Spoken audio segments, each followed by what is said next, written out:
ng base plate ng ating Glock 44.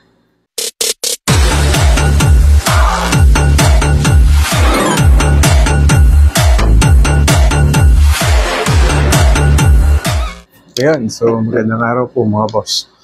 So ngayon po ang topic po natin tungkol po sa pagpapalit ng base plate ng ating Glock 44. So pakita ko lang na walang laman, safe direction. So, ito po kasi yung original na base plate. Actually, wala naman siyang problema. Kaso, masyadong flat. So, syempre, iba yung meron kang mas malaki yung base plate para kahit pa paano, hindi mo siya kailangang isagad na. Kasi konting-konti, parang 1 centimeter lang yung pinaka-base plate niya. Unlike yung ganito, napalitan natin ng konti. Compare nyo, kahit pa paano, pagka inano mo, mas malaki siya. Although konti lang, pero at least mas malaki. Compare mo dito na, ayan yan, manipis lang. Ito. So, nagkaroon siya ng additional, so, nasa sa inyo kung papalit kayo ng base plate, pero ito, papakita ko lang kung paano. So, paano ba magpalit ng base plate? So, meron talagang Glock tool na pampalit ng base plate. Nabili ko lang itong base plate sa Lazada. Ayan, so, ito yung base plate. Paano ba? Tabi muna natin ito. So, pagpalit ng base plate, meron siyang parang, ayun yung ano ng spring. Pagka pinindot mo yan dyan, medyo hindi ko magagawa to dito sa mesa na to. Papakita ko lang sa inyo yung forma. Tapos kung paano nyo gagawin. Kaya ganyan nyo lang, pipindutin nyo. Meron yung parang napipindot ka na yan. Tapos, ipipilit mong push dito. Tapos ito, papaluin mo ng paganyan para umurong. Kasi lock Pero kung wala kayong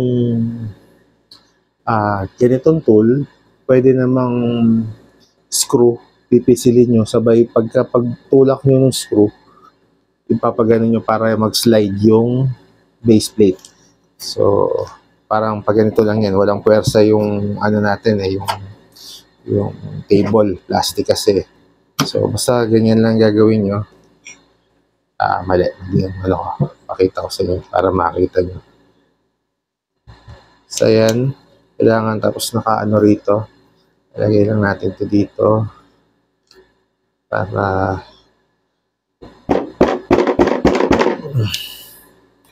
medyo walang puwersa pero gumalaw na ng konti. So, sa baba ko gagawin. Pakita ko na lang sa inyo pagtanggal na. Medyo mahirap siya. So, wala kasing puwersa to So, balikan ko kayo. So, ayun lang.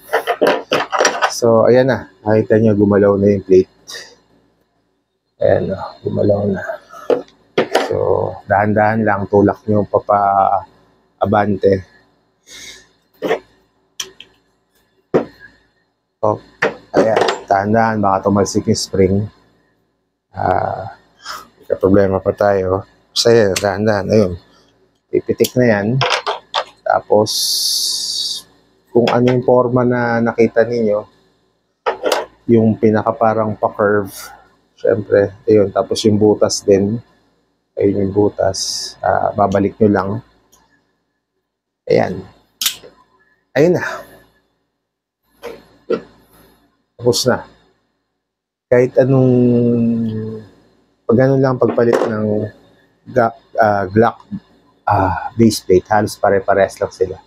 Ayan. So, hindi na matulak yan. So, kailangan mo na naman ito or kailangan mo siya sungkitin ng parang screw para umurong siya. Ito yung original na base plate na flat lang. So, itatago natin to para kung sakali next time gusto na natin ibalik, pwede tayo bumalik. So, ayan kasi ano, paano, mas mabilis, mas may, kung nagpo-firing ka or may problema, pag inano mo, mas may, ano ka, mas may chance ka.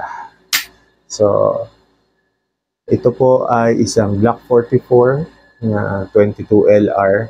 So, meron siyang threaded barrel. Yun po. So, Glock 44, US made to. Gen 4. Yun.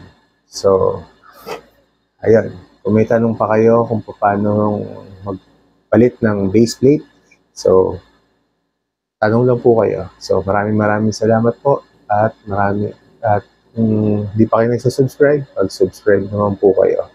Thank you very much for watching.